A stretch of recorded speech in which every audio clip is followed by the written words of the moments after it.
Hello,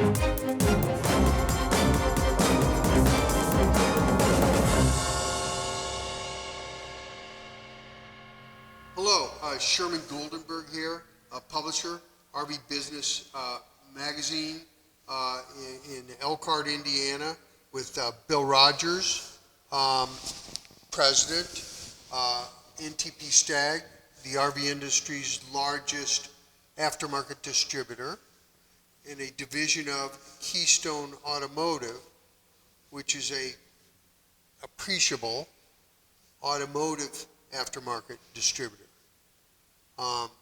Probably more than appreciable, but we'll live with that. Sure. And we're here again at the Hall of Fame to talk about the market first and the way you see life for NTP-STAG today, and then some other stuff.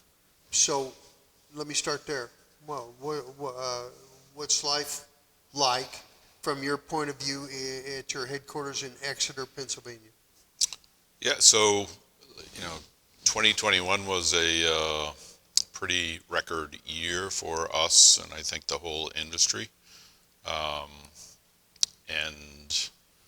a lot of things going on in the world, but RVs were definitely part of the mix, and the whole outdoor recreation market, a lot of aspects which we serve were really, consumers were in a buying mood, and ultimately we were able to service the market through our dealers, and it's been challenging, a lot of things going on from a supply chain perspective, but last year was a big year. Almost extraordinarily big, given all those conditions, right? Yeah, and I think, it really did introduce a lot of new consumers into the whole market and the lifestyle, and that's outstanding for the industry, and we're happy to be part of it. So, one of the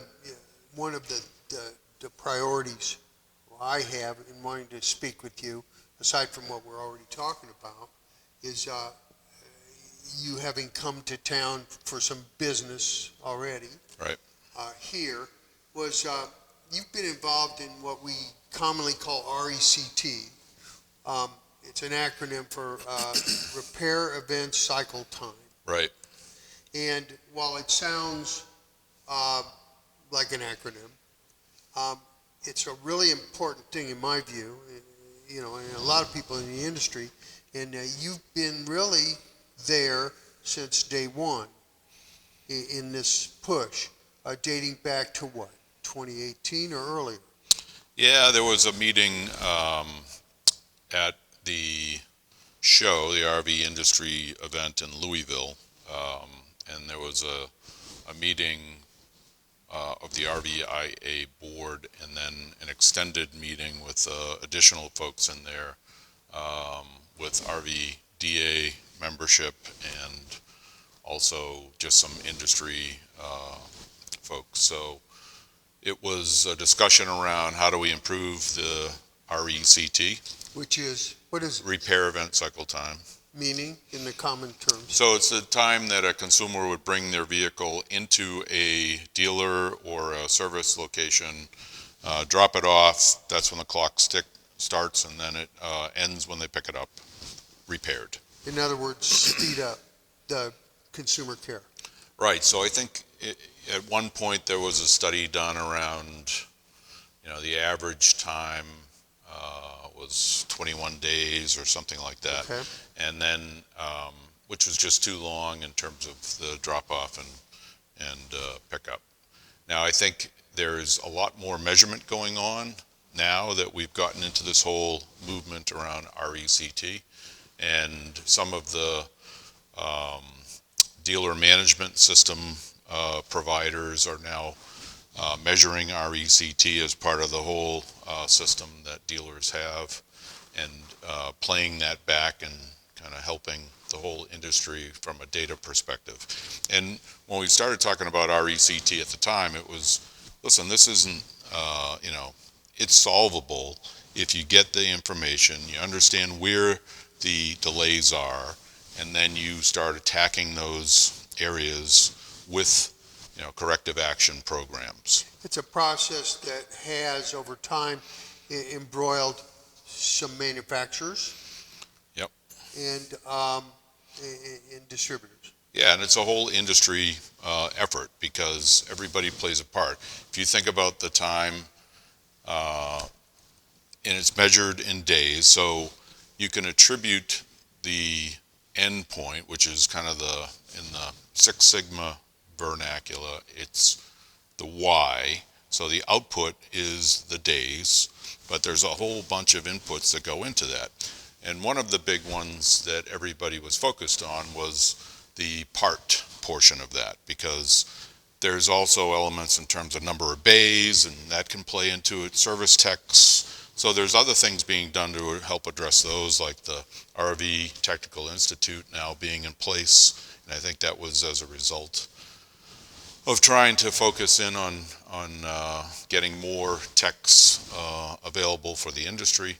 But one of the delays is the part cycle time. So what we've done as a business is try to help with that particular area in coming up with some programs where we work with some of the OEs, identifying parts that are common and that delay things, and then trying to stock those in local locations that really make the turnaround quick from a dealer identifying an issue after a consumer brings a unit, and then being able to get that part portion of the equation satisfied very quickly.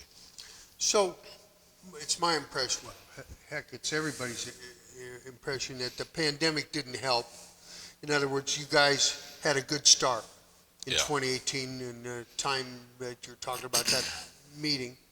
And the pandemic didn't help speed things up. So in a sense, and I'm asking, is it time now to crank it up?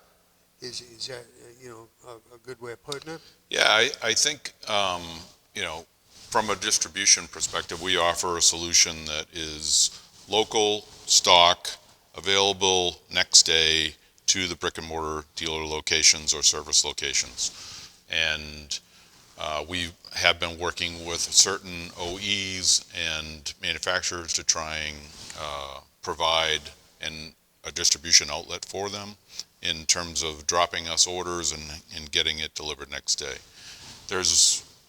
So that part of the equation can be a little quicker and help drive down the overall repair event cycle time.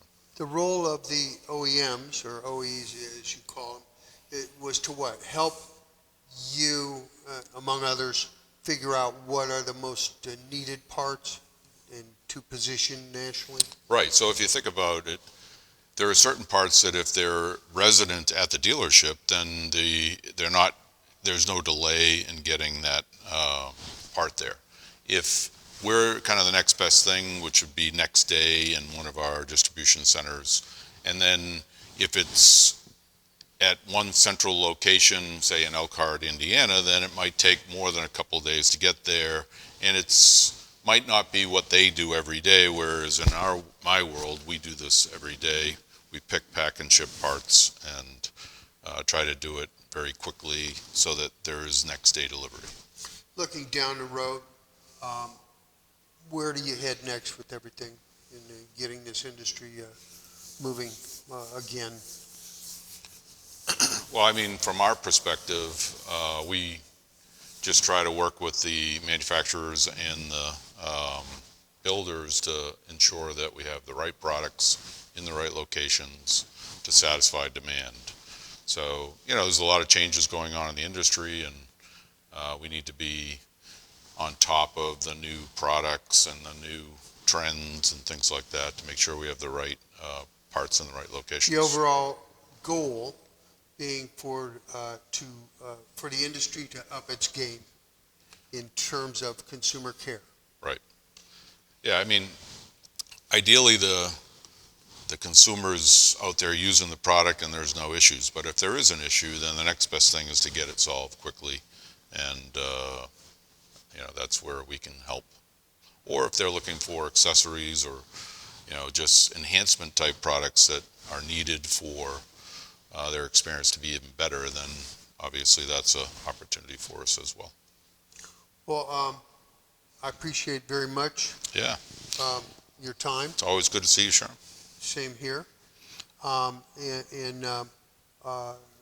Look forward to seeing you down the road here in the second half of 2022. Sounds good. All right, man. Thank you. Thank you.